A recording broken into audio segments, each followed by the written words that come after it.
Voilà. Je vous le mets, le micro, comme ça. Aussi. Voilà. Voilà, vous le voyez. Voilà. Merci à vous. Mais je pense que vous m'entendez de toute façon, il me semble, hein, l'avantage d'enlever son masque. Hein, je suis navrée que vous soyez obligés de le garder.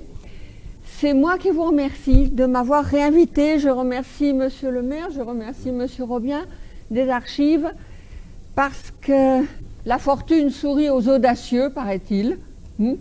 Et là, nous faisons apparemment quelque chose de très audacieux en ayant une conférence dans la situation dans laquelle nous nous trouvons. Je vais vous parler de pèlerins et chemins de pèlerinage dans le sud de la France, puisque nous y sommes. C'est une histoire, vous le savez, qui commence avec la découverte du tombeau de l'apôtre Saint Jacques. Il y a peut-être encore des places. Vous avez des places au fond? Oui. Il faut prendre la chaise, s'il vous plaît. Prenez une chaise, s'il vous plaît. Voilà. Donc, découverte du tombeau apostolique vers 830 à peu près, au début du IXe siècle, en Galice. Et nous ne le savons pas par des textes espagnols, nous savons que ça a été découvert et nous savons que ça a été diffusé parce qu'apparaissent dans des martyrologes. Alors, martyrologe, c'était un texte où pour chaque jour de l'année, on expliquait brièvement quel était le saint du jour et très brièvement sa vie. Or, à partir des années 850-860, nous voyons ce que je vous ai mis là, mais que vous ne verrez pas quand vous êtes au bout, donc je vais vous le lire. C'est un martyrologe écrit à Saint-Germain-des-Prés en 867, qui nous annonce pour le 25 juillet, les 8e jours du calende d'août, naissance, alors c'est la naissance à la vie éternelle, donc le martyr, naissance de Saint Jacques apôtre, frère de Jean l'évangéliste, qui fut décapité par le roi Hérode. Alors ça, c'est ce qu'on trouvait jusqu'alors dans les martyrologes, ça s'arrêtait là.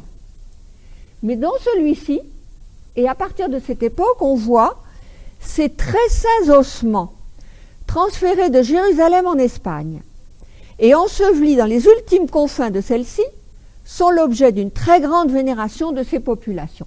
C'est comme ça que nous savons qu'avant ces martyrologes, on a découvert le tombeau de Saint-Jacques et on a averti de la découverte des reliques de Saint-Jacques en Espagne.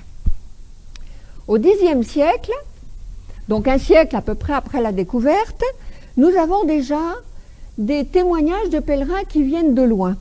On a un pèlerin allemand, par exemple, vers 930 à peu près, qui en retournant en Allemagne, explique qu'il a, c'est dans les archives d'une abbaye dédiée à Saint Martial, explique qu'il a fait le tour des grands sanctuaires et il nous dit qu'il a été guéri de sa cécité à Saint-Jacques. Donc Saint-Jacques à l'époque est un saint guérisseur. Et puis nous avons le fameux Godescalque du Puy, l'évêque du Puy. Le Puy à l'époque ne s'appelait pas le Puy, s'appelait Sainte-Marie d'Aunis. Ça se trouvait en Aquitaine. Aquitaine était beaucoup plus étendue que maintenant. Et nous savons que dans l'hiver 950-951, juste au milieu du Xe siècle, eh bien, cet évêque est parti pour Saint-Jacques de Compostelle. Alors pendant longtemps, on a dit « Ah, il a créé le chemin du Puy ». Ben non. J'espère ne pas trop vous décevoir. Godescalque du Puy n'a pas créé le chemin du Puy, qui n'existait pas, et qui n'a pas existé jusqu'au XXe siècle. Bon, ne pleurez pas.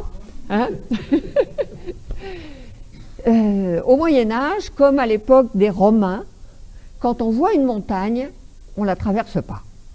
On la contourne. C'est logique. On ne va pas se lancer dans une montagne, il n'y a pas de chemin, il y a des bêtes sauvages, il n'y a pas d'endroit où se réfugier, il y a des brigands, bref. On contourne.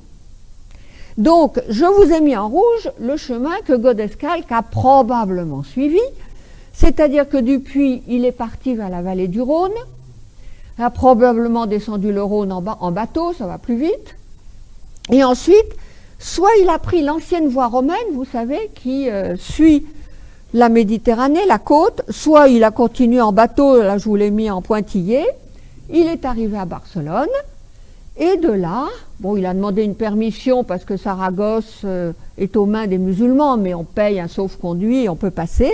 Il a remonté, ce que vous voyez en rouge, là en Espagne, il remonte le cours de l'Èbre en suivant l'ancienne voie romaine du Nord pour arriver. Alors il s'arrête dans ce monastère Saint-Martin de Albelda. C'est grâce au fait qu'il se soit arrêté là et qu'il a demandé la copie d'un ouvrage que nous savons qu'il a fait son pèlerinage à Saint-Jacques. Et puis, donc, il a été jusqu'à Compostelle. Nous savons aussi qu'à l'époque, au Xe siècle, on va par voie maritime à Saint-Jacques. On va beaucoup par bateau. On a une lettre du roi chrétien, Alphonse II, qui écrit aux chanoines de Tours, qui lui ont proposé d'acheter une couronne, et il leur dit, on va faire l'échange à Bordeaux, et de chez moi, c'est-à-dire des Asturies probablement, ou alors même de la Galice, ils s'embarqueront, ils arriveront à Bordeaux, vous arriverez de Tours par la voie terrestre. Donc voilà, au Moyen-Âge, enfin, au Xe siècle, un siècle après la découverte, à peu près, les itinéraires qui peuvent être suivis. Puis nous avons tout à coup, au milieu du XIIe siècle, probablement avant 1127, je vous expliquerai pourquoi, ce texte que nous connaissons depuis qu'il a été publié en 1935 par Jeanne Vieillard, et ce texte, elle lui a donné le titre de Guide du pèlerin à Saint-Jacques-de-Compostelle. Vous connaissez l'ouvrage. En fait, c'est la 5e partie d'un gros volume qui fonde véritablement le pèlerinage à Saint-Jacques et qu'on appelle le Codex Calixtinus, en fait le livre de Calixte. Calixte était mort quand il a été compilé, ce livre, donc il ne s'est pas plaint qu'on ait donné son nom à l'ouvrage. Ce codex a 5 parties, donc.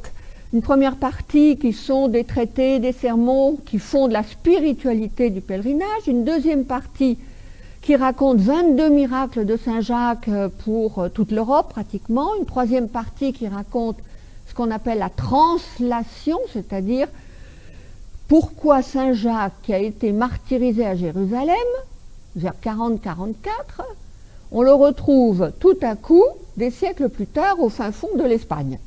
Bon, c'est ce qu'on appelle la translation. Donc, miraculeusement, ses disciples ont mis son corps et sa tête, puisqu'il avait été décapité, dans une barque qui, gouvernée par Dieu seul, a traversé toute la Méditerranée, le détroit de Gibraltar, viré à tribord, remonté le long de la côte pour aller s'échouer à l'endroit où l'apôtre avait décidé de reposer. Parce que ça, c'est les vrais saints choisissent l'endroit où ils veulent attendre le jugement dernier. Bon. Et puis tout à coup, dans ce livre, nous avons l'histoire, une histoire qui n'a plus rien à voir avec ce qu'on avait lu jusqu'à présent, qui nous dit que c'est Charlemagne qui a été découvrir le tombeau de Saint-Jacques, parce que Saint-Jacques lui était apparu à Aix-la-Chapelle 3 fois pour lui dire d'aller délivrer son tombeau des mains des infidèles. Maintenant, nous savons que ce texte a été écrit face à l'évêque de Rome, face au pape, qui était en train de chercher noise à Saint-Jacques-de-Compostelle, n'aimant pas du tout la concurrence. Or, si Saint-Jacques, apôtre, est enterré à Compostelle, c'est un siège apostolique aussi. Bon, alors quoi de mieux dans ce cas-là que de dire que c'est l'empereur d'Occident lui-même, sur ordre de Saint-Jacques, qui a été découvrir le chemin et le tombeau. Et donc créer ce chemin. Et le 5e livre, immédiatement, nous donne un itinéraire et nous dit, vous voyez, il y a 4 chemins qui mènent à Saint-Jacques-de-Compostelle. C'est le début, je vous ai mis le manuscrit, et là où vous voyez, à peu près au milieu, en dessous de tous ces titres qui sont en rouge, vous verrez une grande lettre, il y a marqué Quatuor, 4 sont les chemins qui conduisent à Compostelle. Et le texte nous dit, il y en a un qui part de Saint-Martin de Tours, un qui part de la Madeleine de Vézelay, un qui part de Notre-Dame du Puy, et un qui part de Saint-Gilles. Donc, on se dit, il y a 4 chemins, effectivement. Puis, ça c'est au tout début, c'est la page que vous voyez. Dans le chapitre 8, le seul sur les 11, nous décrit 2 chemins, en fait. Le 11 nous décrit le chemin de Tours, avec, vous devinez peut-être, un certain nombre de villes, de sanctuaires, d'endroits que, dit-il, il faut visiter, visitandum, à voir absolument. Il y en a 10 sur la route depuis Orléans, en fait, qui commencent à ce moment-là à Orléans, donc ils passent par Tours, par Poitiers, etc., Bordeaux. Puis il décrit le chemin du sud, qui part, là il le fait partir d'Arles, avant même Saint-Gilles, et qui passe par Toulouse. Et alors sur les 2 autres, il nous cite 2-3 endroits, mais il n'y a pas moyen de créer véritablement un chemin. Et de toute façon, je vous le rappelle, ce seraient des chemins qui auraient traversé le Massif central, donc la montagne. Alors il nous dit que quand ils arrivent à Puente la Reina, je ne sais pas si on peut voir, voilà, quand ils arrivent à Puente la Reina ici, il n'y a plus qu'un seul chemin qui amène jusqu'à Saint-Jacques-de-Compostelle. En fait, dans les années 1950, on s'est dit, enfin, nos ancêtres, ceux qui étaient avant nous, ont étudié ce texte en disant, voilà, c'est un itinéraire, c'est un guide pour les pèlerins. Et s'il dit qu'il y a 4 chemins, c'est qu'il y a 4 chemins. Donc ils ont, en France, reconstitué le chemin d'Orléans-Tours, c'était pas très compliqué, reconstitué, mais ça nous verrons avec beaucoup de différences, le chemin du Sud, et ils ont créé un chemin du Puy et créé un chemin de Vézelay. Alors comment est-ce qu'on crée un chemin? On cherche les sentiers qui ont existé, et puis la dévotion à Saint-Jacques, la dévotion à l'apôtre en Europe, on la trouve partout. La dévotion, on la trouve partout. Il y a des chapelles à Saint-Jacques, des hôtels dans les églises, des églises dédiées à Saint-Jacques, des hôpitaux, mais les hôpitaux, c'est pour tous les voyageurs. Mais en réunissant comme ça un certain nombre de points, ont été créés la voie du Puy et la voie de Vézelay. Et on s'est mis à travailler là-dessus depuis 25 ans à peu près. On s'est aperçu qu'effectivement, les auteurs de ce texte, on ne les connaît pas, ça a été fait à la cathédrale de Saint-Jacques, ont choisi 4 grands sanctuaires de pèlerinage. Parce que Saint-Martin de Tours, à l'époque, évidemment, c'est important, parce que Saint-Gilles-du-Gard, c'est très important. Donc, il est logique que, si vous voulez recruter des pèlerins, vous alliez les chercher là où ils se réunissent déjà. Jusque-là, pas de problème. Mais il n'y avait que 4 sanctuaires de pèlerinage à l'époque, en Europe. Où est Rocamadour, par exemple, pour ne pas aller plus loin. Où se trouve Rome, le Mont Saint-Michel. Ah, mais peut-être donc que ce qui est important ici, c'est pas le nom des sanctuaires, c'est le chiffre. 4. C'est pour ça que j'attirais votre attention sur la première lettre, le quatuor. 4. Ah, mais 4, c'est symbolique. 4, c'est les 4 saisons, évidemment. Ça peut être les 4 bras de la croix, ça peut être la Trinité plus l'homme. Mais ici, c'est beaucoup plus certainement les 4 points cardinaux. Donc ce que ce texte, il ne faut pas le prendre au pied de la lettre, ce n'est pas un guide, c'est un texte symbolique pour dire que des 4 points cardinaux, eux, ils n'avaient pas une carte comme nous l'avons nous.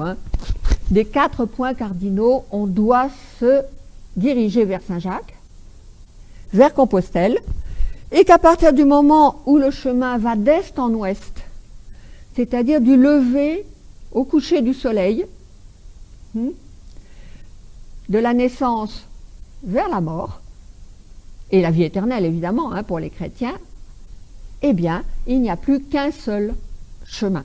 C'est pour ça que je vous ai mis que c'est un itinéraire symbolique. Et que donc il n'y a pas eu 4 chemins, malgré ce qu'on dit. Alors c'était aussi, il faut le dire, une nécessité politique.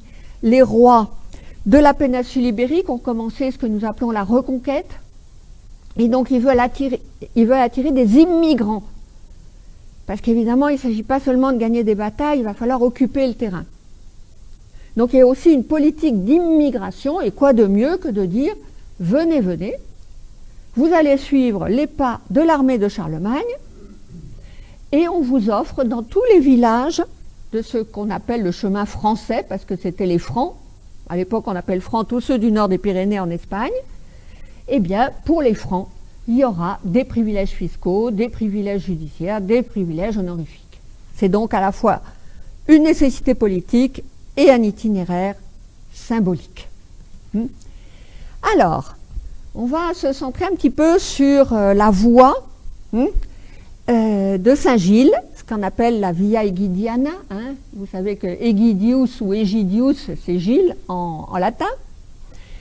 Et dans le Codex Calixtinus, là vous ne le voyez pas très bien, je suis désolée parce que vous êtes loin, mais bon. Quels sont les sanctuaires qui sont indiqués? Donc dans le premier texte, il nous dit qu'il faut visiter d'abord Arles. Alors à Arles, il faut voir Saint-Trophime, honorer Saint-Césaire, Saint-Honorat, Saint-Genès et les Aliscamps. Donc lui, il fait commencer ce chemin-là à Arles. Ensuite, il faut passer par Saint-Gilles, évidemment Saint-Gilles du Gard, et alors là, celui qui a écrit cette partie-là du guide, il avait été ébloui. Il nous fait une description, non pas de l'église, mais du tombeau du saint, avec tous les détails. Puis, il va jusqu'à Saint-Guilhem, le désert, et il nous raconte l'histoire de Saint-Guillaume, qui était le confesseur de Charlemagne, à qui Charlemagne, finalement, avait confessé un énorme péché. Ah, quel peut être l'énorme péché de Charlemagne? En fait, Roland ne serait pas son neveu, mais son fils, né d'un inceste. C'est vous dire si Saint-Guillaume a dû être horrifié. Bon, ensuite, on va visiter Saint-Tibérie. On l'a bien oublié maintenant, Saint-Tibérie, où nous dit le texte, il faut voir les reliques de Saint-Tibère, Saint-Modeste et de Sainte-Florence. Et il cite ensuite Saint-Saturnin à Toulouse, Saint-Cernin. Donc, ce n'est pas exactement un itinéraire, vous voyez, mais ça nous donne quand même quelques idées.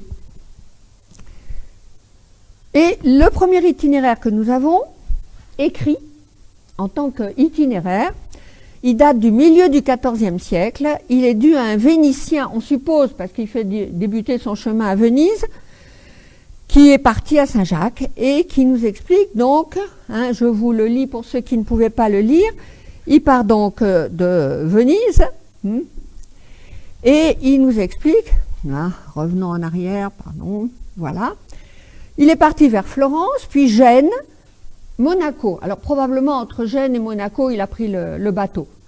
La côte est compliquée. Nice, Grasse, Draguignan, Brignoles, Saint-Maximin, parce qu'à Saint-Maximin, en 1287, donc vous voyez un demi-siècle avant, on a découvert les vraies reliques, c'est ce qu'ils disent, de Sainte-Marie-Madeleine. Jusqu'alors, c'est Vézelay qui nous disait que Sainte-Marie-Madeleine était à Vézelay. Eh bien non. En 1287, les vrais sont découverts à Saint-Maximin. Donc on passe par Saint-Maximin. Saint-Maximin, de là, Aix-en-Provence, Avignon. Pourquoi Avignon? Parce que le pape est à Avignon. En 1350, c'est la papauté d'Avignon. C'est Clément VI, et donc, il part à Avignon. De là, il va à Nîmes, Lunel, Montpellier, Saint-Tibérie, on ne parle plus de Saint-Guilhem-le-Désert, Saint-Tibérie, Béziers, Capestan, Carcassonne, Villepinte, Castelnaudary, Avignonnet, Villefranche, Toulouse. Puis ensuite, il poursuit par Lequevin, l'île Jourdain, Marsan, Auge, Marciac, Morlas, Sauveterre, Ostabat, Saint-Jean-Pied-de-Port, Roncevaux. Personne n'est jamais passé par le col du Somport jusqu'en 1949. Ça, c'est comme la voie du Puy. Donc, on passe toujours par Roncevaux, puis évidemment après, ce qu'on appelle le chemin français, c'est-à-dire Pamplune, Burgos, Léon, Astorga, Ponferrada, Triacastella, Sarria et enfin Saint-Jacques-de-Compostelle.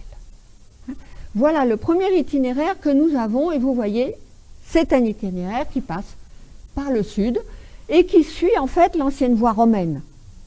Ne va pas jusqu'à Narbonne. Vous avez vu que de Béziers, on passe par Capestan et on va directement à Carcassonne, on ne descend pas jusqu'à Narbonne. C'est donc, voilà, la voie d'Arles historique. Je ne sais pas si vous arrivez à la distinguer un petit peu en rouge, je vais essayer de la mettre sur cette vieille carte. La voie d'Arles historique, c'est celle que nous a racontée. Ensuite, nous avons un autre itinéraire à peu près vers 1380, à partir d'Avignon, qui nous dit exactement les mêmes étapes que celle-là. Un prêtre, Virgilio Bornati, en 1452, c'est un Italien, comme son nom l'indique. Lui, il passe, on est déjà au XVe siècle, il va passer par les Alpes. Et il nous explique que le 17 mai, à 22 h, j'arrivais à Saint-Antoine de Vienne, en Dauphiné. Alors maintenant, ça s'appelle Saint-Antoine-l'Abbaye, c'est à côté de Grenoble. Et là, on avait découvert, enfin, non, pas découvert, on avait obtenu les reliques de Saint-Antoine. Alors, pas Saint-Antoine de Padoue, qui en fait est à Padoue, tout en étant d'origine portugaise, mais de Saint-Antoine, l'ermite du désert. Vous savez, celui qui était parti dans le désert avec un lion, quelques tentations, bon. Et on avait, au début du XVe siècle, amené ces reliques à Saint-Antoine-en-Viennois, ou Saint-Antoine-l'Abbaye.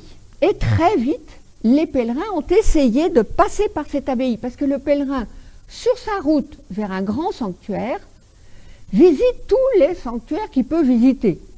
On ne sait jamais, c'est toujours bon à prendre. Et donc, il obtient évidemment des enseignes de pèlerinage qu'il va accumuler. À Saint-Antoine, en Viennois, ou Saint-Antoine-l'Abbaye, on était guéri du mal des ardents. C'est quoi le mal des ardents? En fait, c'est l'acide lysergique, c'est l'ergot de seigle. Vous savez, qui vous donne des hallucinations, etc. Alors, évidemment, vous me direz, c'est pas très compliqué d'être guéri une fois qu'on est passé à Saint-Antoine-l'Abbaye, puisque dans le sud, on ne cultive plus le seigle. Mais ça ne fait rien, c'est Saint-Antoine qui guérissait. Et donc, notre Virgilio Bornati, il est passé par le col du Mont-Cenis, donc, il arrive à Saint-Antoine-en-Vienne, dans le village appelé, dit-il, la Motta, et je repartis le samedi suivant à 13 h, étant passé par le Mont-Saint-Bernard, puis le lundi 21 mai, à 23 h, je rejoignis le pont Saint-Esprit en Languedoc. Donc il a descendu le Rhône, il n'est pas allé vers le Puy, alors que vous voyez dans la carte, il est au niveau du Puy. Il descend le Rhône, il passe à Pont-Saint-Esprit, dit-il, en Languedoc de France, et le jour suivant, à la 3e heure, je repartis. Le mercredi, avant-dernier jour du 10 mois, à 22 h, la vigile de l'ascension de notre Seigneur Jésus-Christ, j'arrivais à Saint-Saturnin, dans la ville de Toulouse. Lui, il ne nous donne pas beaucoup de renseignements, mais c'était pour que vous voyez que, tout en passant par les Alpes, il a descendu le Rhône, et il a pris la voie, en fait, de Saint-Gilles, ou la Via Tolosana, si vous préférez. Il a donc dû passer par Capestan, Carcassonne, etc. Il poursuit par Roncevaux, et il arrive jusqu'à Saint-Jacques, on est en 1452. C'est à peu près l'époque où nous avons le premier itinéraire par la voie de Tours, qui n'est d'ailleurs pas fait uniquement pour les pèlerins. On appelle ça les itinéraires de Bruges. C'est fait à la fois pour les marchands, les voyageurs, les maîtres, les élèves. Mais il y a un de ces itinéraires pour aller depuis Paris jusqu'à Saint-Jacques-de-Compostelle, Et on passe évidemment par où? Par Tours, Bordeaux, la voie que nous avons vue dans le Codex Calixtinus. Voilà un Allemand, Sebald Ritter. Il part de Nuremberg avec toute une série de compagnons et on est en 1462. Il va passer depuis Nuremberg par Landshut en Bavière. Alors il va s'arrêter lui à Einsiedeln. Einsiedeln, c'est au nord de la Suisse actuelle. Là aussi, il y a au XVe siècle une grande dévotion à la Vierge de Einsiedeln et donc nous voyons les Allemands passer par là pour commencer en quelque sorte leur pèlerinage à cet endroit-là.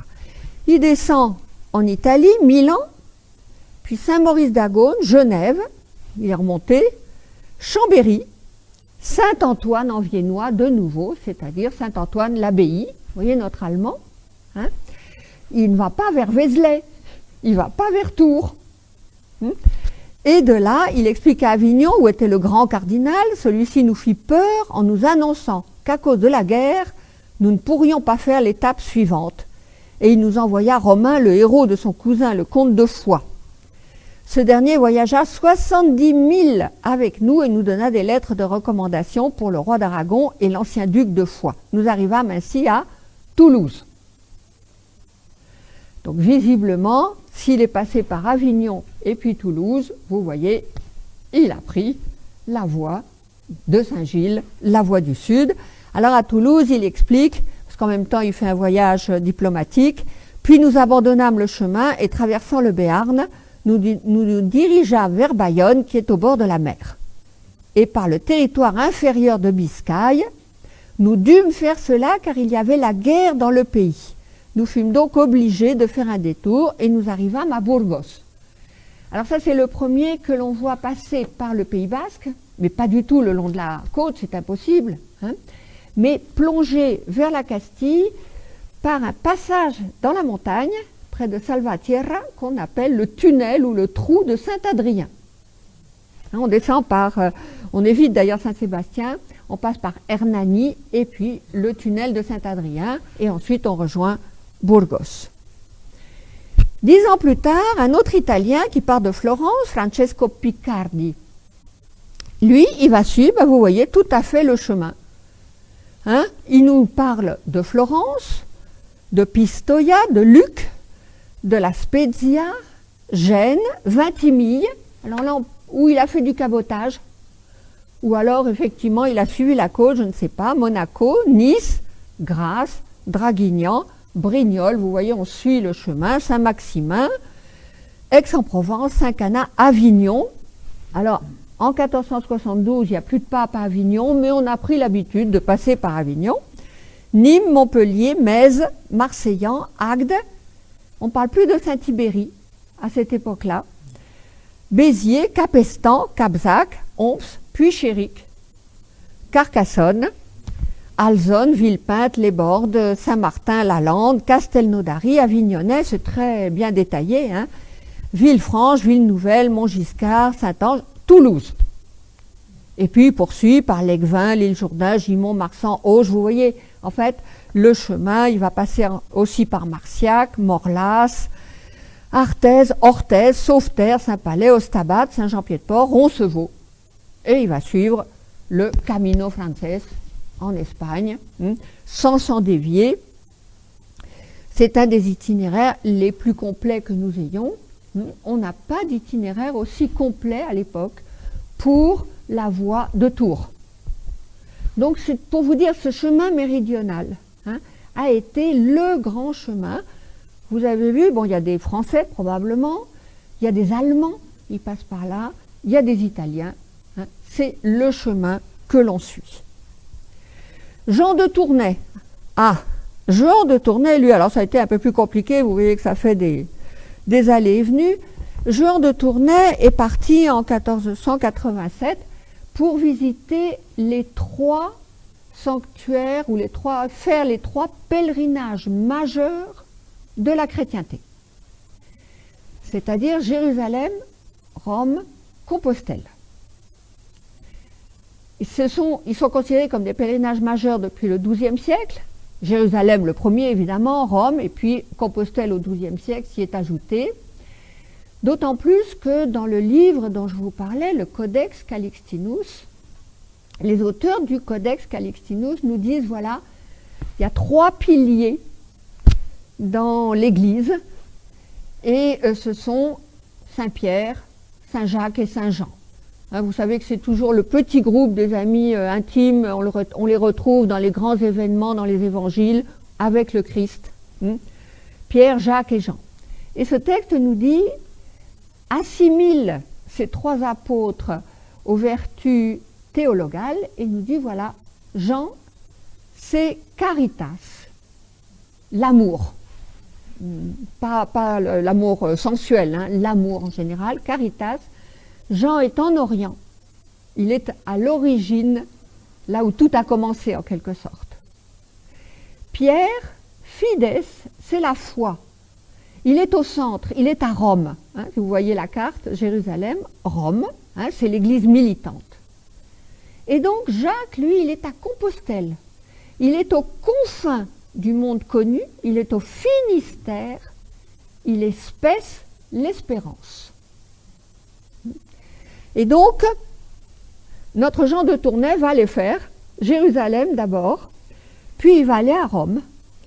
Et après Rome, ses compagnons, il était de Valenciennes lui, hein, même s'il s'appelle Jean de Tournai, ses compagnons décident de rentrer directement en Flandre, mais lui, il veut aller à Compostelle.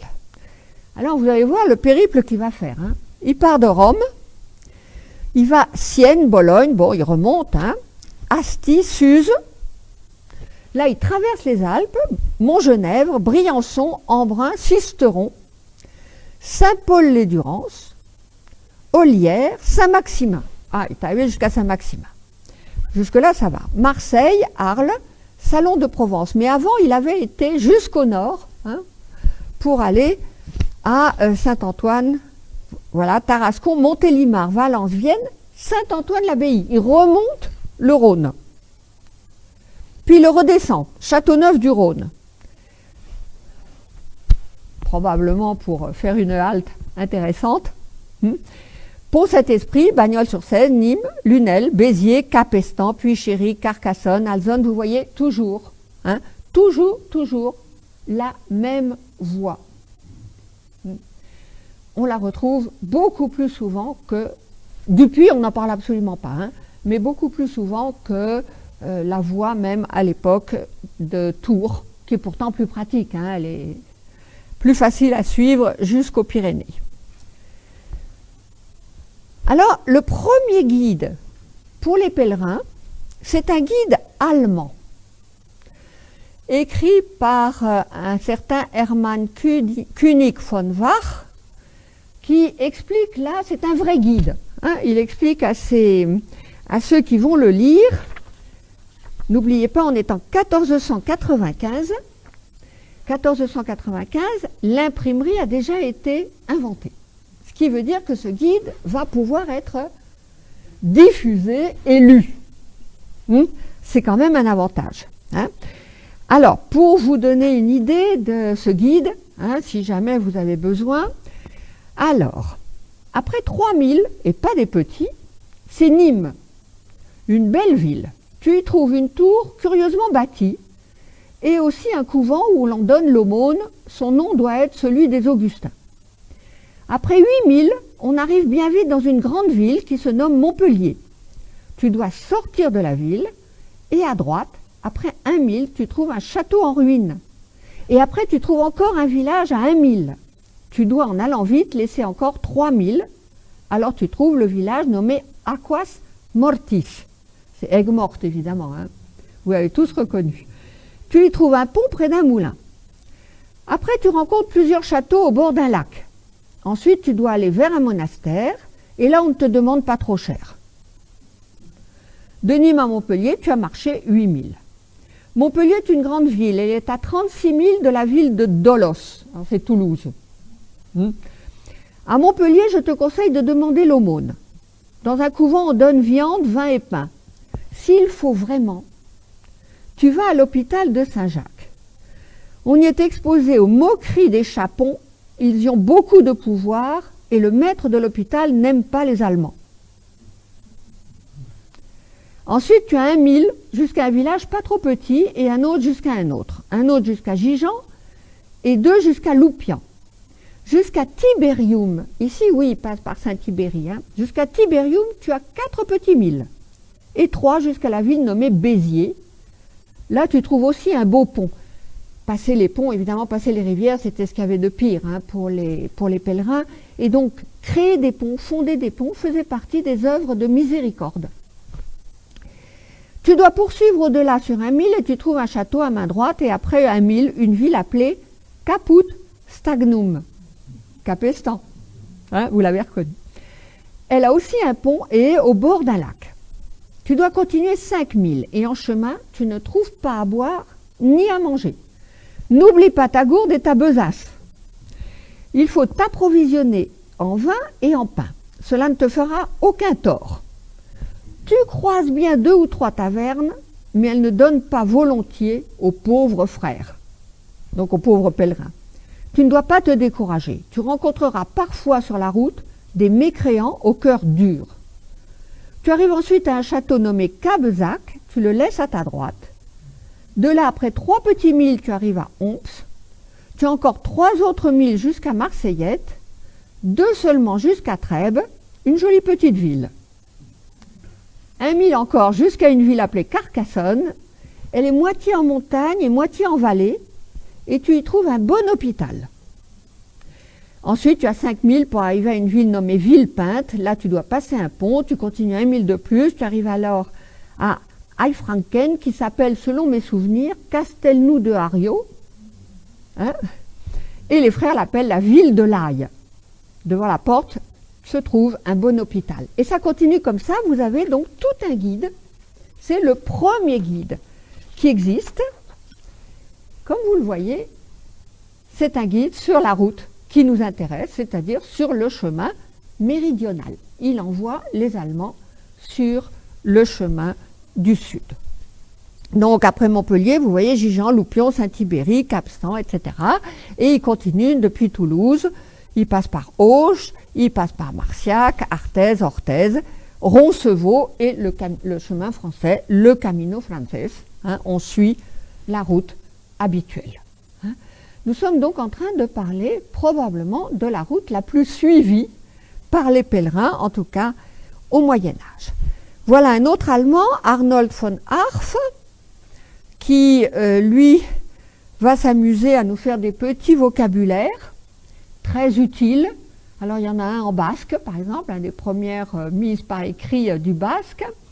Il y en a un aussi sur du breton, avec des choses, par exemple, comment on traduit pain, vin, je voudrais une chambre, et mademoiselle, voulez-vous coucher avec moi? C'est un pèlerinage, hein? Donc lui, il est parti de Venise, Padoue, Brescia, il avait été avant en Orient, Turin, le Mont-Cenis, Grenoble, Saint-Antoine-l'Abbaye, vous voyez, on continue toujours, Valence, Montélimar, Pont-Saint-Esprit, Nîmes, Lunel, Montpellier, Saint-Tibéry, Béziers, Capestan, Capsac, puis Chéric, Trèbes, Carcassonne, Pesins, Alzonne, Villepinte, jusqu'à Toulouse. Et ensuite, il reprend la suite du chemin. Il va passer par Saint-Jean-Pied-de-Port, donc par Roncevaux, et suivre celui qu'on appelle depuis le XIIe siècle le Camino Frances. 1539, un autre Italien, Bartolomeo Fontana, eh bien lui également. Hein, il part de Venise, Rome, il va d'abord à Rome, puis Bologne.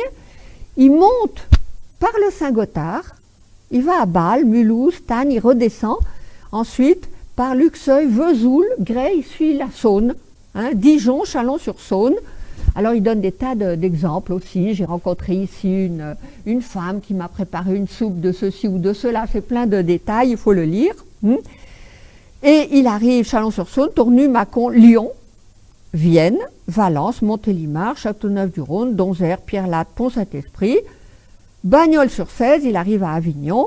Et il explique, en quittant Avignon, le véritable chemin utilisé autrefois par les pèlerins serait celui qui va à Villeneuve-les-Avignon, Montpellier, Loupian, Saint-Ibéry, Béziers, Capestan, Carcassonne, Toulouse, Roncevaux. Mais lui, il choisit d'aller à Beaucaire, Tarascon, Arles, Saint-Gilles, et puis de descendre. Il fait Aigues-Mortes, il suit la côte. Montpellier, Agde, Lespignan, Narbonne, La Grasse, Perpignan, et il passe dans le royaume, enfin déjà à Perpignan, il est dans le royaume d'Aragon, Barcelone. Il va visiter la Vierge de Montserrat, on est au XVIe siècle, et il va passer par Saragosse et Logroño avant de rejoindre le Camino Frances pour aller à Saint-Jacques. Au XVIIe siècle, Domenico Lafi, qui nous donne beaucoup d'informations, eh bien lui aussi, c'est un Italien. Il est parti de Bologne, Milan, Turin, Suse, et il est allé Genève, Briançon, et il nous donne beaucoup d'informations assez amusantes. Il a fait en fait plusieurs pèlerinages entre 1670 et 1673. Je ne vais pas tous les lire parce que si ça vous intéresse, je peux vous les laisser. Mais c'est très détaillé. Pour vous donner une idée, par exemple, il explique, il est à, voyons voir, on va essayer de trouver quelque chose. Il ne nous décrit pas énormément, il va à Bayargues, et il explique que c'est distant de 2 lieues de Lionel. Mais avant d'y arriver, nous avons rencontré un Italien de la cité de Parme qui revenait de Galice, lequel nous raconta qu'il avait été assailli par de nombreux voleurs, qu'il avait dépouillés, lui volant certaines pièces de 8, donc des pièces de monnaie, et puis le maltraitèrent, ne lui laissant que la vie, mais encore en la grevant de bastonnades. Nous l'avons réconforté, lui faisant la charité. Nous poursuivions notre voyage, mais après moins d'1 lieue de marche, nous avons rencontré 2 ermites napolitains qui venaient aussi de Galice, pour vous donner une idée du chemin. Et s'étaient également fait attaquer aux confins de la France et de l'Espagne, près de Perpignan. Ils allèrent à la justice, donc pour se plaindre, d'avoir été ainsi maltraités, et le gouverneur envoya tout de suite ces gens qui, arrivés là où avait eu lieu l'attaque, cherchèrent tant qu'ils en trouvèrent 3, qu'ils ligotèrent et qui, conduits à la ville, furent condamnés immédiatement et écartelés. Et les quartiers portés aux endroits où ils avaient commis leurs maux. Bon, ça c'est une justice qui n'est pas trop lente. À nous qui les interrogions sur le voyage de Galice, donc les ermites en question, ils nous donnèrent beaucoup d'informations, nous leur fîmes la charité en leur donnant aussi une lettre à porter à Bologne. Vous voyez comment ça marche, puisque vous retournez, nous venons de Bologne, on vous donne une lettre, les y recommandant à ceux de notre maison. Ensuite, nous nous séparâmes et nous continuons notre voyage assez mécontents et affectés par les incidents que nous avons racontés ces gens. Nous avons repris courage, confiant dans l'aide de Dieu et de Saint Jacques. Nous allâmes rapidement, si bien que nous arrivâmes à Colombier, c'est une terre qui ne le cède en rien pour la grandeur et la beauté, ni autre chose, à Lunel. Et alors après, il dit simplement, nous avons fait alors de tel endroit à tel endroit, 1 lieue, de Saint-Martin à Vignonnet, Villefranche, 2 lieues, etc. Enfin bon. Donc voilà Domenico Lafi qui a suivi, une fois de plus, cet itinéraire. Alors, ce qui est intéressant, c'est que quand il est arrivé, il n'a pas pu entrer dans Montpellier. C'est un prêtre, Domenico Lafi, il nous a laissé un ouvrage qui a servi d'ailleurs de guide aux Italiens du XVIIIe siècle, et il nous explique que quand il arrive devant Montpellier, la ville est aux mains des protestants et on ne le laisse pas entrer. Donc il est obligé d'aller loger à l'extérieur de la ville, mais par quelqu'un qui connaissait, il arrive quand même à entrer juste pour faire une petite visite, mais on a au travers des récits de ces pèlerins une vision, parce que les pèlerins suivants, après la révocation de l'édit de Nantes, là, ceux qui passent par Montpellier et qui passent par le sud de la France nous raconteront une autre histoire. Mais on va d'abord s'arrêter à Antoine Rive. Antoine Rive, que l'on sache comment la dite année 1722. 1722, ça vous dit peut-être rien, mais on n'est pas loin de ces 2 ans après qu'est éclatée dans la région de Marseille et dans toute la Provence une grande épidémie de peste. Donc en 1722, qui est une année jubilaire, une année sainte à Compostelle, c'est-à-dire qu'on peut obtenir une indulgence plénière si on va cette année-là à Compostelle, parce que le 25 juillet tombait à dimanche. Donc moi, Antoine Rive, alors étudiant, ordonné des 4 ordres mineurs, pour certaines raisons de famille, je partis le 15 avril d'ici du Roussillon, donc de Perpignan, avec un bon passeport et un billet de santé, car le Roussillon était fermé par les lignes ou gardes de santé, autant du côté de la Catalogne qui ne laissait passer personne sans lui faire la quarantaine, que de la partie de la France où il me laisserait passer librement, car en Roussillon il y avait bonne santé, grâce au Seigneur. J'allais tout droit à Narbonne, archevêché du Languedoc, de là je partis vers Carcassonne, ville où l'on fabrique beaucoup de bons draps. De là à Toulouse, où sont les corps de 7 apôtres, ville capitale de la Gascogne, où se trouvent aussi les corps et reliques du glorieux saint Thomas d'Aquin, soleil et docteur de l'Église, dans le royal couvent des vénérables pères dominicains. De là, je partis vers Auch, ville capitale et siège archiépiscopal de la province de la Bigorre, ou Béarn, où j'ai vu le plus beau chœur dans la dite cathédrale et des vitraux dans lesquels sont peints tout autour de l'église, avec grand art, les figures de l'Ancien Testament, qu'il n'y a rien de plus beau à voir. De là à Mont-de-Marsan, puis ensuite il va à Bayonne, et il essaye de passer la frontière pour entrer en Espagne. Et il prend les chemins de contrebandier. Et il est pris et arrêté avant d'arriver à Pampelune. Et il va être obligé de faire la quarantaine. Or, la quarantaine, comme il l'explique, eh bien, personne ne vous apporte à manger. Parce qu'à l'époque, en prison, c'était votre famille ou vos amis. Hein. Donc, il a vraiment... Enfin, il a quand même continué, vous inquiétez pas pour lui, jusqu'à Saint-Jacques-de-Compostelle. Mais c'est intéressant, vous voyez donc les questions justement de billets de santé. On s'aperçoit que l'Europe se ferme petit à petit à partir du XVIe siècle. Et le pèlerin doit désormais, à partir du XVIe siècle, se munir de papiers disant qui il est, des passeports en quelque sorte. Hein.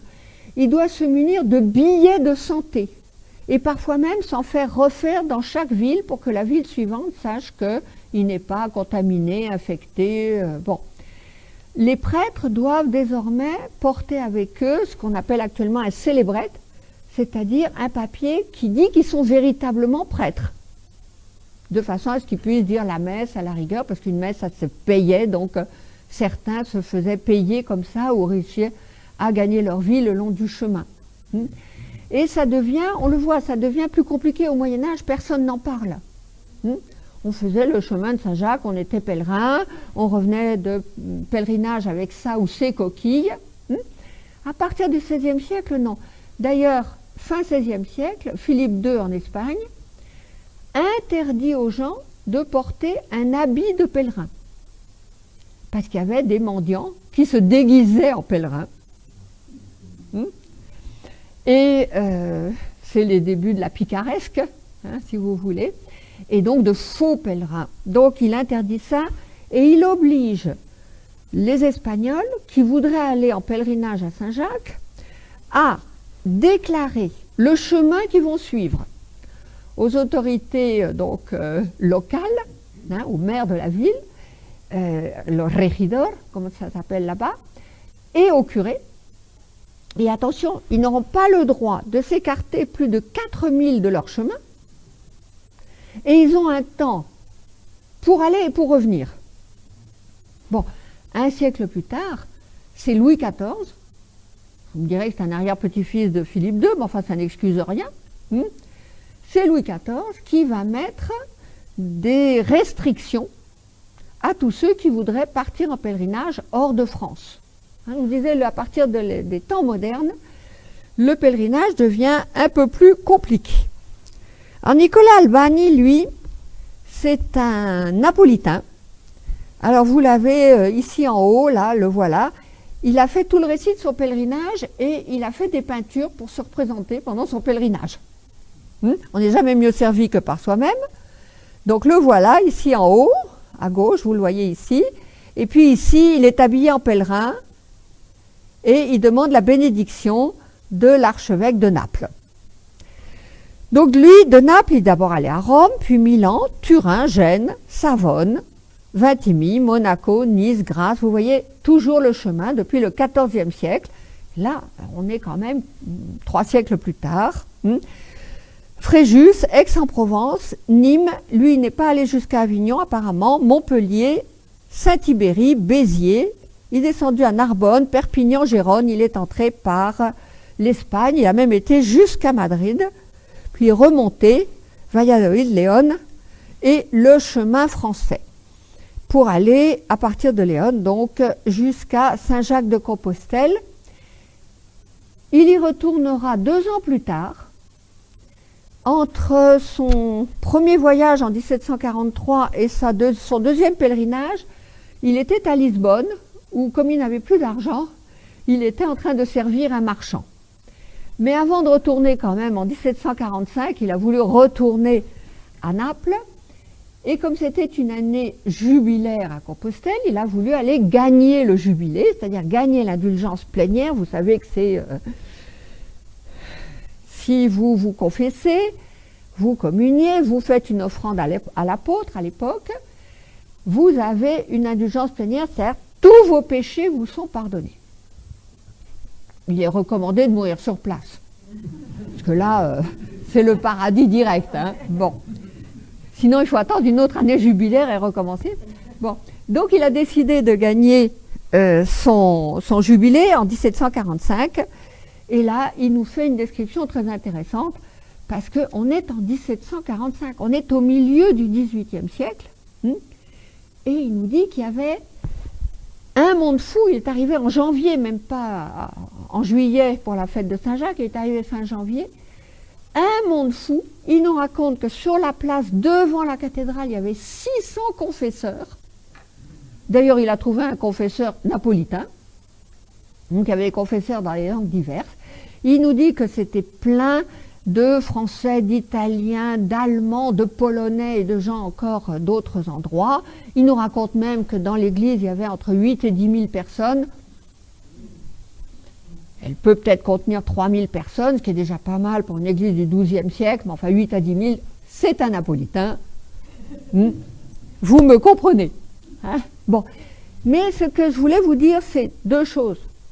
D'abord, on a beaucoup lu et on continue à lire très souvent qu'à l'époque moderne, les pèlerinages n'étaient plus, on n'allait plus à Compostelle ou de moins en moins à cause des guerres, à cause du protestantisme, etc. Or, en fait, maintenant qu'on s'intéresse à cela, on s'aperçoit que les pèlerinages sont restés très importants. D'ailleurs, en 1790, ça faisait 1 an que la Révolution française avait éclaté, il y a un certain Jean-Pierre Rack, qui est à Bruges, au sud de, pas en Belgique actuelle, mais au sud de Pau, qui nous écrit un itinéraire pour aller à Saint-Jacques-de-Compostelle. Il y a donc été, il écrit l'itinéraire pour un de ses amis qui veut y partir. Et le chemin de Saint-Jacques est toujours le chemin méridional. Or, après 1950, eh bien, on a créé un chemin de Toulouse, une voie de Saint-Gilles ou une voie de Toulouse, comme vous préférez, qui n'a plus rien à voir avec celle que je vous ai décrite jusqu'à présent. Vous le savez. Et on a fait passer les pèlerins à partir de Montpellier, beaucoup plus au nord, passant évidemment par Saint-Guilhem, mais passant par Castres, avant d'arriver jusqu'à Toulouse. Passant par les Cévennes, passant donc par la montagne, alors que, comme je vous l'avais dit, eh bien, ça ne s'était jamais fait. Qu'est-ce qui s'est passé entre-temps? Entre-temps, il s'est passé que le fameux 5e livre du Codex Calixtinus, celui qui commence en disant il y a 4 voies, je vous ai dit, c'est un itinéraire symbolique, pas un itinéraire réel. Il est publié en 1882, le texte est en latin évidemment, il est publié dans une revue française par un Espagnol, le père Fidel Fita, publie ce texte-là. Bon, fin du 19e siècle, il y a pas mal de gens qui lisent encore le latin, qui sont capables de lire le latin, et qui prennent, parce qu'à la fin du 19e siècle, on est dans une époque positiviste, donc on prend les textes au pied de la lettre. S'il dit qu'il y a 4 voix, c'est qu'il y en avait 4. Ça commence à ce moment-là. Ce texte est donc ensuite republié, la version en latin et une traduction en français par Jeanne Vieillard en 1935. Du coup, là, ceux qui ne pouvaient pas lire le latin ont le texte en français. En 1880 aussi, c'est d'ailleurs pour ça que ce texte-là a été publié, on avait redécouvert à Saint-Jacques-de-Compostelle les reliques de Saint-Jacques. Toujours à cause du positivisme, si la science ne démontre pas, ça n'existe pas. C'est plus une époque de foi, il faut que la science le démontre. Donc ils avaient fait des fouilles, ils avaient découvert le tombeau, et puis un peu plus loin, ils avaient découvert les restes de 3 personnages masculins. Et il avait dit tout de suite, c'est Saint-Jacques et ses 2 disciples, Théodore et Athanase. Et l'étude qu'on avait faite avec un morceau de la mâchoire de Saint-Jacques avait été donné au XIIe siècle à Pistoia, eh bien c'est le morceau de mâchoire qui manquait au reste découvert à Saint-Jacques. Ce qui permet de dire simplement que les reliques découvertes à la fin du XIXe siècle étaient déjà à Saint-Jacques au XIIe. On ne peut pas aller plus loin. Bon, de toute façon, les reliques, à mon avis, c'est une question de foi, donc ce n'est pas une question de démontrer par la science. Mais le pape Léon XIII avait authentifié ces reliques qui avaient été découvertes à Saint-Jacques et avait enjoint tous les chrétiens de repartir en pèlerinage à Saint-Jacques-de-Compostelle. Bon. Comme vous le savez, la première moitié du XXe siècle a été un peu mouvementée. Une première guerre mondiale, une guerre civile en Espagne, une seconde guerre mondiale. Donc c'est véritablement à partir de 1950, c'est pour ça que je vous ai mis cette date, que ça va repartir. Et à ce moment-là, en France, parce qu'en Espagne, il n'y a qu'un chemin, c'est le chemin français, il n'y a pas de problème, en France, un petit groupe d'historiens, historiens de l'art, archivistes, qui parfois avaient été en Espagne même avant la guerre civile, qui s'intéressaient au sujet, constituent une petite société savante, la Société des Amis de Saint-Jacques-de-Compostelle, pour travailler là-dessus. Ils prennent donc le texte, qui dit il y a 4 voies, et comme je vous le disais, ils vont refaire à peu près les 2 voies historiques et créer un chemin de Vézelay et un chemin du Puy. Mais, dans les années 80, pour toute une série de raisons qui ne seront sans doute jamais entièrement élucidées, au lieu de suivre la voie habituelle, c'est-à-dire celle qui passait par Béziers, par Carcassonne, et qui remontait ensuite, c'est-à-dire l'ancienne voie romaine, eh bien, ils ont inventé une voie qui passe beaucoup plus au nord, par Saint-Guilhem, par Castres, qui passe dans les Cévennes, et qui en fait n'a rien, elle, d'historique. Et puis beaucoup plus récemment encore, ils ont inventé une voie du Piémont, qui ne part pas trop mal, passe par Saint-Tibéry, mais qui ensuite plonge vers le Piémont pyrénéen, ce qui n'a jamais existé non plus. Donc, vous avez ici le chemin historique, je vous l'ai mis en rouge, et le chemin actuel, vous voyez, qui passe ici, au nord, par Castres, avant de rejoindre, effectivement, et le chemin historique ne descend pas ensuite, comme maintenant, vers le Somport. Là aussi, c'est parce qu'ils ont pris au pied de la lettre ce qui était inscrit. Le chemin historique plongeait vers Roncevaux. Donc, c'est pour ça que je vous ai mis chemin historique contre chemins actuels. C'est peut-être un peu difficile de récupérer le chemin véritablement historique parce que l'autoroute s'est mise dessus. Et ça pourrait peut-être être dangereux d'envoyer les pèlerins sur l'autoroute. Mais je vous avoue que je trouve dommage d'envoyer les pèlerins en dehors de ces grands lieux par lesquels sont passés les pèlerins. Béziers, Capestan, tous ces noms que nous avons vus répétés au cours des siècles et qui ont laissé place à une mode actuelle qui est celle de l'écologie et de passer dans la nature. Le pèlerin, il découvrait la nature forcément, mais d'abord il était beaucoup plus en contact que nous, c'est certain. Et ensuite, il lui fallait des endroits où s'abriter, des endroits où il y ait des hôpitaux, des endroits surtout où il y ait des auberges, parce que le pèlerin n'allait à l'hôpital que s'il était très pauvre ou s'il était malade. En général, il évitait, il payait son auberge. Et donc, il allait de ville en ville.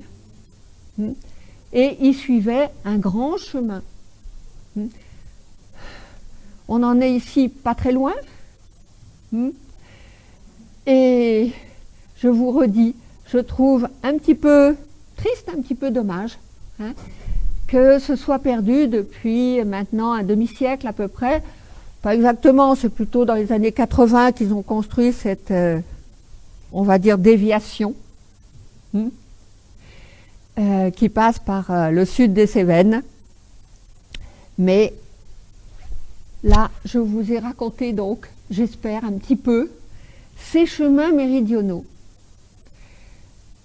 Il faut lire les récits des pèlerins. Là, je vous en ai donné quelques petits aperçus. Ils sont pleins de vie, si on peut dire. Ils sont très intéressants. Ici, vous avez, par exemple, c'est qui celui-là? Ah, ça c'est Nicolas Albani. Alors, Nicolas Albani, par exemple, il nous raconte que il a été, où est-ce qu'il était celui-là? Lézignan-Corbière. Et alors, il explique que nous suivîmes le conseil. Ah oui, ils ont demandé, eux, où est-ce qu'il y avait un bon gîte. Nous avons avancé un peu dans le pays, mais comme il était tard, nous avons demandé à un frère observant où il y aurait un bon gîte.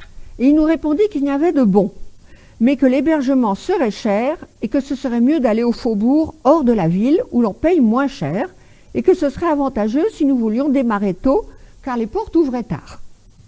Nous suivîmes donc le conseil et allâmes au faubourg à l'hôtellerie du Cheval Blanc. Vous voyez que les hôtelleries n'ont pas tellement changé de nom non plus. Nous y logeâmes facilement, mais cela nous coûta cher, car je crois que cet endroit était le repère et le royaume de la cherté. Je ne dirai rien du pain et du vin qui coûtaient beaucoup plus que les yeux de la tête. Mais je vous dirai seulement, et vous pourrez saisir la vérité de ce que je dis, un plat de tripes à la florentine, qui ne sont autres que 4 pattes d'agneau du genou en bas, nous a coûté 20 sous de France qui font 40 des nôtres. Ah, ça lui est resté en travers, là. Vous le voyez. Il y avait là 2 pèlerins français qui allaient à Rome. Vous voyez, les pèlerins se croisent, c'est toute une vie ce chemin, dont l'un jouait du violon et parlait un latin très défectueux avec mon camarade. C'était à celui qui ferait le plus de solécisme, et il jouait avec une grande extravagance. Nous lui suggérions qu'il jouait très bien et que s'il allait en Italie et particulièrement à Rome, il devrait atteindre un grand renom, car personne ne jouerait aussi bien de son instrument, et il se rengorgeait avec fierté et disait aussi qu'il était le meilleur violon qui fût dans ces régions. En plus, vous vous rendez compte, bon. Alors, il continue à marcher. Nous arrivâmes à un château appelé Capendu. Et là, s'arrêta pour manger, pensant nous y retrouver, donc c'est un de ses camarades, puis repartit en demandant le chemin de Carcassonne.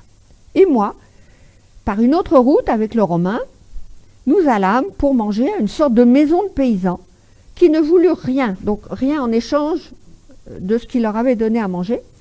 Et à notre départ, ils nous donnèrent un fromage et du pain bis, en disant que nous prions Dieu pour eux. Enfin, nous sommes partis en leur demandant la route vers Carcassonne, ce qu'ils indiquèrent aimablement. En cheminant toute la journée par des terroirs et des plaines toutes cultivées et pleines de très beaux froment, tard le soir, nous sommes arrivés à Carcassonne. C'est la première ville de la province de Languedoc. En arrivant en ville, on passe sur un grand pont de pierre très beau à voir, et là, en levant les yeux, nous avons vu notre camarade assis sur ce pont. Tout joyeux, nous avons couru l'embrasser, ayant été et l'un et l'autre toute la journée très mélancoliques. Nous allâmes à l'auberge qu'il avait déjà trouvée en nous racontant l'un à l'autre le voyage. Et puis, il décrit, le lendemain, ils ont fait un tour dans Carcassonne et il décrit Carcassonne. Ce sont des récits très vivants qu'il faut lire, je trouve, attentivement. Là, on n'a pas le temps, mais je vous les conseille, puisque maintenant, on peut les avoir en français, parce que on y découvre nos régions, les régions qui sont traversées, au travers des yeux d'étrangers, de ceux qui passent. Qu'est-ce qui les a attirés? Qu'est-ce qu'ils ont remarqué? Au XVIIe siècle, Domenico Laffy, quand il traverse la Castille, la grande plaine de Castille, entre Burgos et Léon, il y a une plaie de sauterelles. Il n'y a plus rien à manger. Les animaux meurent de faim, les hommes aussi, il le dit. Parce que les sauterelles mangeaient tout, ne laissaient plus une herbe, plus rien.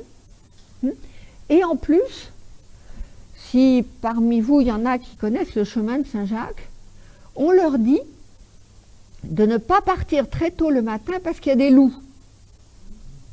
Et donc d'attendre que les bergers soient sortis avec leurs gros chiens, et à ce moment-là, il n'y aura plus de problème.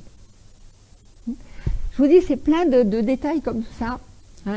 Et je vous répète, et c'est mon mot de la fin, que ce chemin, cette voie de Saint-Gilles, cette voie de Toulouse, la voie historique, est une des deux plus grandes ou des seules voies historiques en France et certainement celle qui a été la plus parcourue au cours de l'histoire. Donc,